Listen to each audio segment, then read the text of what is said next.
Move to this. Gauteng Premier David Makhura has been cleared of any personal wrongdoing in the awarding of personal protective equipment. Now, this after a report last month in a Sunday paper that he had been directly implicated in an affidavit by the former Chief Financial Officer for Health in the province.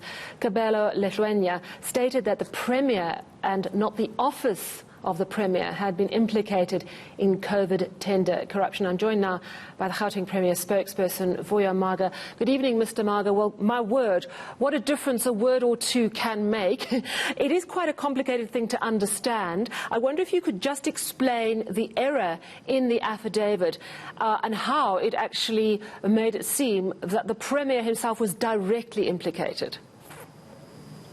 Well, thank you very much for having me, and good evening to your viewers. And I think the error really is that the Office of the Premier, it's a department within the Gauteng province with over 350 people. So it's a whole institution, whereas the Premier is a person in the form of David Makhura, who's the Premier of Gauteng. So that error, so if you go to the source document, which is the affidavit says, I received some of the names from the Office of the Premier, which is an institution in the form of a department. But when the judge wrote his judgment, he says, the affidavit says, I received the names from the Premier. So that's a major difference. One is a person, the other one is an institution with over 350 people. So that's really what the Premier really sought to achieve, but also really to clarify as a matter of records, because courts' rulings are quite important and they must always be accurate. And just explain then what exactly Judge Motley has now ruled to correct that error. Well, really he has actually set it back, the name called Office of the Premier. So instead of leaving it exactly at the Premier, he has actually inserted the word Office of the Premier. So basically that's the whole setup. But we respect the whole fuller judgment, the context of it. And actually, I must actually add, the Premier has requested the SIU head to also investigate who are those people in the Office of the Premier, because as I've said, you've got about 350 people who are really working to provide services to the residents of Gauteng. So we don't want them to feel accused or walking around feeling accused. They might have influence. So it's not only to seek to relieve the Premier, but also to really seek to relieve all the personnel that are working very hard in that particular. All right, so it absolutely makes the point that the Premier is not directly implicated here. So was this just an innocent error or part of a smear campaign? Because the Premier has also been quoted as saying that he does think there's a smear campaign against him. So I presume he's not accusing the judge of making that error, as part of the smear campaign. So tell us more about that.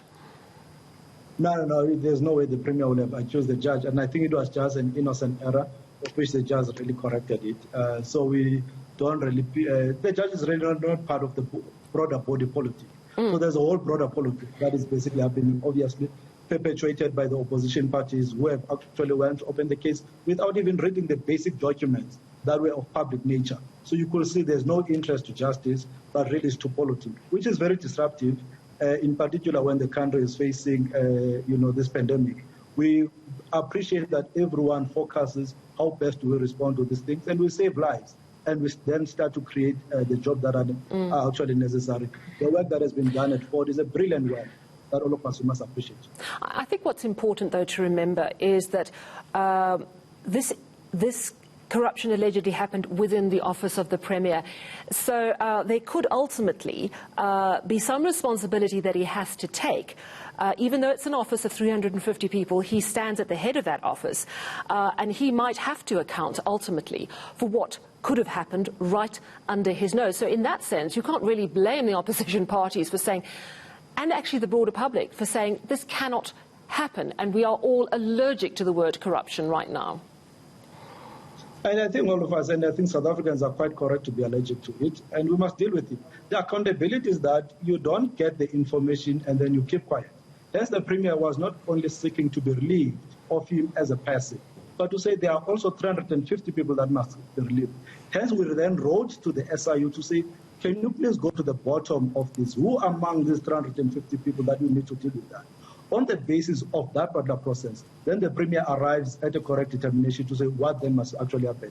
There has been a history in the recent past where the information is brought back, we don't put our hands in the sand, we are able to process it. Institutions that are credible to investigate advise the Premier what to do, and the Premier has acted.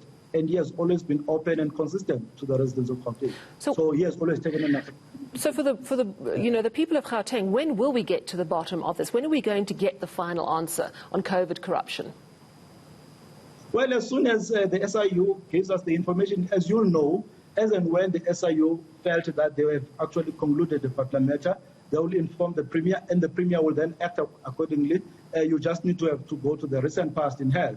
So the Premier did not fold the arms. As and when he was receiving the information, he went and informed the residents of Gauteng to say, this is where we are and these are the decisions that I'm taking. So we don't want to really put an undue pressure to the SIU.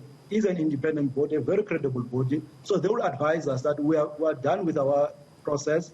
Can you, therefore, these are the advices that we want you to act upon. And the Premier obviously has brought residents of Gauteng into confidence to say, yes, this is what I found and this is the decision that I'm making. Well, thank you very much for your time. That was Vuyo Maga, spokesperson for Gauteng Premier David Makhura.